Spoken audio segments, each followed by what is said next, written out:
मैं आचार्य हंसराज प्रजापत उच्च माध्यमिक आदर्श विद्या मंदिर विवेकानंदपुरम सवाई माधोपुर में गणित विषय कक्षा 6 गणित विषय में यानी कि 9 सवाल पहले करवा चुका हूँ। अब प्रश्नावली 11.1 के यानी कि सवाल नंबर 10वां देखिए क्या है। संतरों की बड़ी पेटियों में से छोटी पेटियों में रखा जाना है, यानी कि बड़ी पेटियों में से अपन छोटी पेटियों में संतरे रख रहे हैं। जब एक बड़ी पेटी को खाली किया जाता है यानी कि अपन बड़ी पेटी को खाली करते हैं तो उसके संतरों संतरों से 2 छोटी पेटियां भर जाती है, यानी कि उसकी एक बड़ी पेटी से कितनी 2 छोटी पेटियां भर जाती है। कितनी पेटियां भर रही है? 2 पेटियां भर रही है। तो क्या कह रहा है? और फिर भी 10 संतरे शेष रह जाते हैं। कितने संतरे शेष रह रहे हैं? 10 संतरे शेष रह जाते हैं। यदि एक छोटी पेटी में संतरों की संख्या को x लिया जाए तो बड़ी पेटी में संतरों की संख्या कितनी थी? तो अपन यहाँ मान लें, अपन को दिया है, माना छोटी पेटी में संतरों की संख्या बराबर तो संतरों की संख्या कितनी दे रखी है? आपको x दे रखी है। क्या मानना है? x मानना है। कह रहा है वो x मानना है। x लिया जाए तो अपन ने x मान लिया। माना छोटी पेटी में संतरों की संख्या x है। अब यहाँ बड़ी पेटी में शेष संतरे कितने दे रहे हैं? यानी बड़ी में से छोटी को भर रहे हैं तो 2 छोटी पेटियां भर जाती है। कितनी पेटियां भर जाती है? 2 भर जाती है। और शेष कितनी बच रही है? आपके पास 10 संतरे शेष रहते हैं। तो शेष संतरे कितने हैं वो भी लिख लीजिए। शेष संतरे बराबर कितने हैं? संतरे 10 है। कितने बच रहे हैं? 10 बच रहे हैं आपके पास। कितने बच रहे हैं? 10। तो बड़ी पेटी में संतरों की संख्या बराबर बड़ी पेटी में संतरों की संख्या बराबर बड़ी पेटी में संतरों की संख्या बराबर तो इससे क्या कर रही है? देखो यहाँ से एक बार सवाल को फिर से वापस पढ़ लीजिए। यानी संतरों की बड़ी पेटियों में से छोटी पेटियों में रखा जाना है, यानी कि बड़ी पेटी में से संतराओं को अपन छोटी पेटियों में भर रहे हैं। अपने पास बड़ी पेटियां थी संतराओं की तो उससे अपन छोटी पेटियों में भर रहे हैं। अब जब एक बड़ी पेटी को खाली किया जाता है, क्या कर रहे हैं? अपन एक बड़ी पेटी को खाली करते हैं तो उसके संतरों में से छोटी पेटियों की संख्या यानी कि 2 छोटी पेटियां भर जाती है। कितनी पेटियां भर जाती है? 2 छोटी पेटियां भर जाती है। और फिर भी 10 संतरे शेष रह जाते हैं। तो बड़ी पेटी में संतरों की संख्या पूछ रहा है तो यहाँ बड़ी पेटी में संतरों की संख्या तो अपन क्या करेंगे? यहाँ से देखिए छोटी पेटी में एक पेटी में x मांगे, एक पेटी में कितने मांगे? x। और दूसरी में भी कितने मांगे? x, क्योंकि 2 पेटियां भर रही है। एक बड़ी पेटी से कितनी पेटियां भर रही है? 2 भर रही है। तो एक पेटी ये भर गई, एक पेटी ये भर गई। और उसके बावजूद भी आपके पास यानी कि शेष संतरे रह रहे हैं। तो शेष संतरे कितने रह रहे हैं आपके पास? 10 संतरे शेष रह रहे हैं। कितने संतरे शेष रह रहे हैं? 10। तो यानी कि अपन ने 2 पेटियां भर ली, एक पेटी में x दूसरी में x और जो बचे वो भी अपन ने जोड़ दिए। क्या कर दिया? अपन ने जोड़ दिए। अब इनको अपन जोड़ दें तो ये बड़ी पेटी में संतरों की संख्या आ जाएगी। तो अपन यहाँ जोड़े, देखो ये कितनी बार x है? एक बार। कितनी बार है? एक बार। ये भी कितनी बार है? एक बार। तो एक रेंक कितना हुआ? 2 हो गए। कितने हो गए? 2 बार x, यानी एक बार x और एक बार x कितना हो गया? 2 बार x हो गया। कितना हो गया? 2 बार x हो गया। एक बार x और एक बार x कितना हो गया? 2 बार x हो गया। यहाँ पर आपके प्लस में कितने दे रखे हैं? 10। तो अपन ने 10 को भी लिख दिया। यहाँ अपन कर देंगे एक बार x और 10 कितने हो गए? 12 बार x। तो 12 बार x नहीं होगा। क्यों नहीं होगा? क्योंकि यहाँ पर आपके पास में x नहीं है। क्या नहीं है? x नहीं है। तो एक x और दो x यानी कि टोटल कितने हो गए आपके पास? 2x हो गए। एक बार x और एक बार x कितना हो गया? 2 बार x हो गया। और साथ में यानी कि ये आपका अचर पद है। क्या है? अचर पद। जो चरता नहीं है उसको कहते हैं अचर।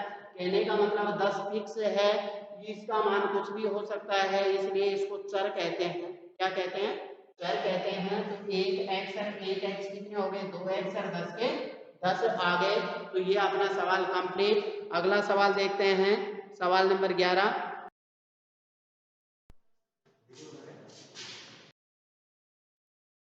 यानी कि 10वां सवाल अपने पूरा हो गया है। 11वें सवाल में अपन को कुछ सवाल दे रखे हैं।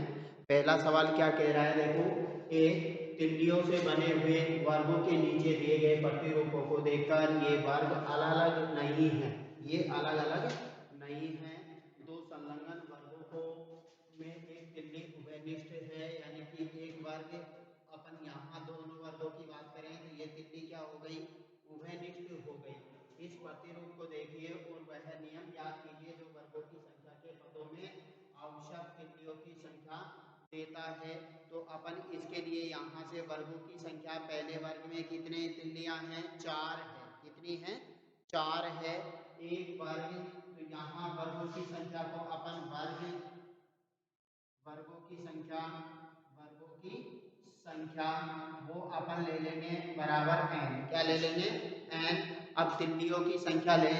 तिल्लियों की संख्या बराबर तिल्लियों की संख्या बराबर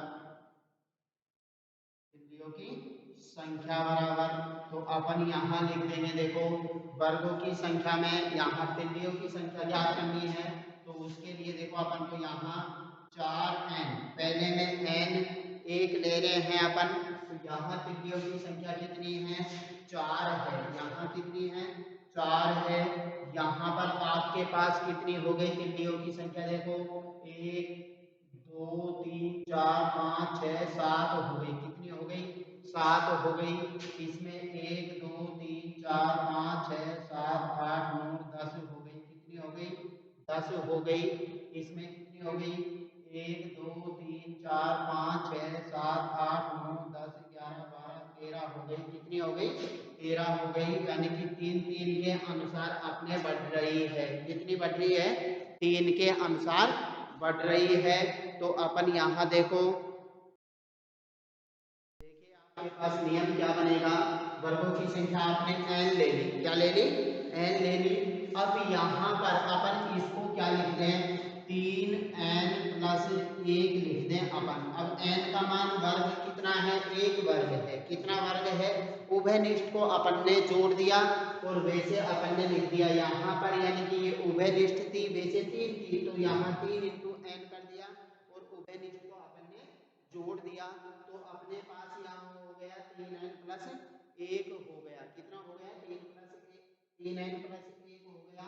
अब यहाँ वर्गों की संख्या 2 है, तो यहाँ रख के देखिए आपका सवाल बन रहा है या नहीं बन रहा? 3 दूनी 6 और 1 7, तो 7 हो गई। यहाँ वर्गों की संख्या कितनी है? 3 है। तो 3 दिए 9, 9 रे 10 हो जाता है। यहाँ देखिए वर्गों की संख्या कितनी है? 4 है। कितनी है? 4 है। तो 4 दिए 12 रे 13। तो ये अपना सवाल, यानी कि सूत्र क्या बन जाएगा तिल्लियों की संख्या के लिए? 3n plus 1। ये आपका नियम बन जाएगा। देखिए अगले में अपन को ऐसे कैसे यूं चित्र दे रखे हैं। एक यहाँ दे दिया, एक यहाँ से यूं दे दिया, फिर एक यहाँ से यूं दे दिया, फिर अगला भी यहाँ से यूं दे दिया। अब इनमें भी तिल्लियों की संख्या देखेंगे अपन। ये आपका चित्र यानी कि कौन सा है? 11.7 है। कितना है? 11.7।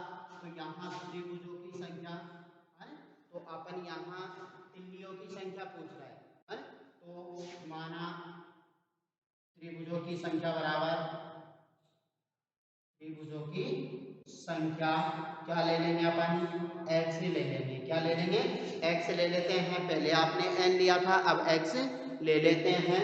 तो यहाँ पहले त्रिभुज में कितनी तिल्ली है? 3। यहाँ कितनी है? 1 2 3 4 5 है। यहाँ 1 2 3 4 5 6 7 है। यहाँ 1 2 3 4 5 6 7 8 9 है। तो इन इनके लिए आप नियम बनाएंगे। तो तिल्लियों की संख्या बराबर तो तिल्लियों की संख्या में क्या आ जाएगा, देखो आप क्या करेंगे यहाँ पर, तो अपन इसके लिए नियम बना दें, वही 2x प्लस 1 कर देंगे। कितना कर देंगे, 2x प्लस 1 कर देंगे। क्यों किया, यहाँ पर देखिए अब इसके अनुरूप है या नहीं है। x क्या है, त्रिभुजों की संख्या, तो यहाँ 2 त्रिभुज है। तो पहले इसकी बात करें अपन, तो यहाँ एक त्रिभुज है, 2 एकम 2 और एक कितना हो जाएगा, 3 हो जाएंगे। तो 3 तिल्ली हो गई। यहाँ देखिए आपके 2 त्रिभुज है, तो 2 दूनी 4, 4 एक 5 हो जाएगा, 5 तिल्ली हो गई। यहाँ 3 त्रिभुज है, 3 दूनी 6 एक 7 हो गई तिल्ली, सही है। यहाँ अपने पास 4 त्रिभुज है, तो 4 दूनी 8 एक 9 तिल्लियाँ हो गई। तो ये अपना सवाल कंप्लीट। और ये आपकी प्रश्नावली कौन सी, 11.1 कंप्लीट। कल अपन सामान्य नियमों में करों का प्रयोग करेंगे, यानी कि कल अपन 11.2 करेंगे। आज इतना ही काफ़ी है।